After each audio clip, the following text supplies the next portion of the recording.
ممتاز ماہر قانون شفیق الرحمان مہاجر نے میسکو ڈاکٹر محمد حیدر خان کنونشن ہال میں منعقدہ 15ویں سید خلیل اللہ حسینی میموریل لیکچر بعنوان دستور بحیثیت کانٹریکٹ اور اس کے اثرات و مضمرات میں شرکت کرتے ہوئے خطاب کیا۔ انہوں نے کہا کہ دستور ایک زندہ دستاویز ہے اور اس دستور میں سوشل کانٹریکٹ کا نظریہ یہ ہے کہ سماج کے تقاضوں کے مطابق تبدیلیاں ہوتی رہیں۔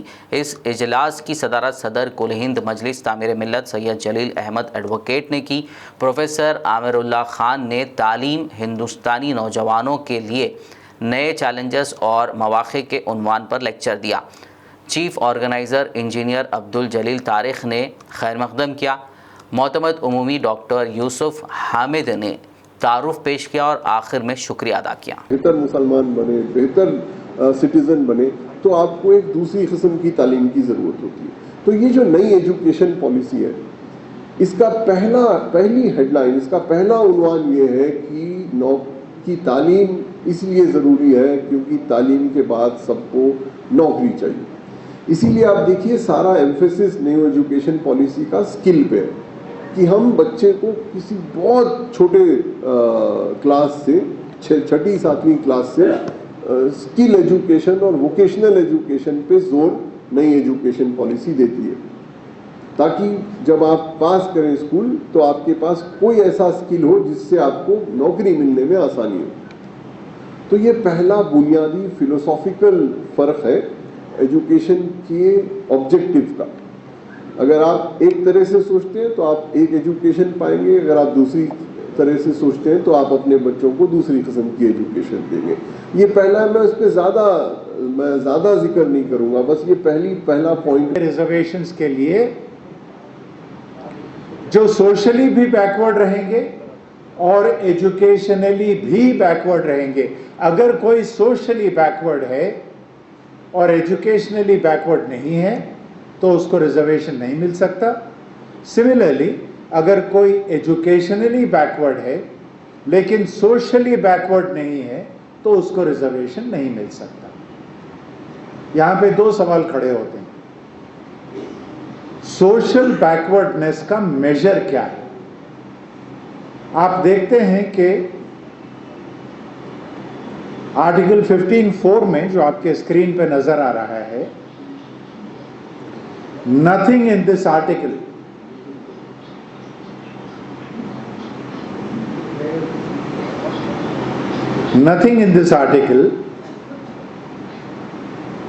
or in clause 2 of article 29 shall prevent the state from making any special provision for the advancement of any social. انہوں نے کہا تھا the constitution is a mere thing of wax in the hands of the judiciary which they may twist and shape into any form they please. یعنی دستور کی حیثیت عدلیہ کے ہاتھوں میں محض موم کے ٹکڑے کی طرح ہے جسے وہ جس طرح چاہے موڑ کر کسی بھی شکل میں ڈال سکتے ہیں۔ ابھی آپ نے ماہر ممتاز قانون دان جناب شفیق مہاجر صاحب ایڈوکیٹ کے انتہائی عالمانہ اور بصیرت و فروغ لیکچر کی سماعت کی، جس میں انہوں نے انتہائی تفصیل اور باریک بینی کے ساتھ دستور کے تعویلات اور اس کے طریقے اور اس کے اثرات و مضمرات پر روشنی ڈالی۔ ان کے لیکچر نے ہمارے ذہن و خلق کے کئی بند دروازے کھول دیے۔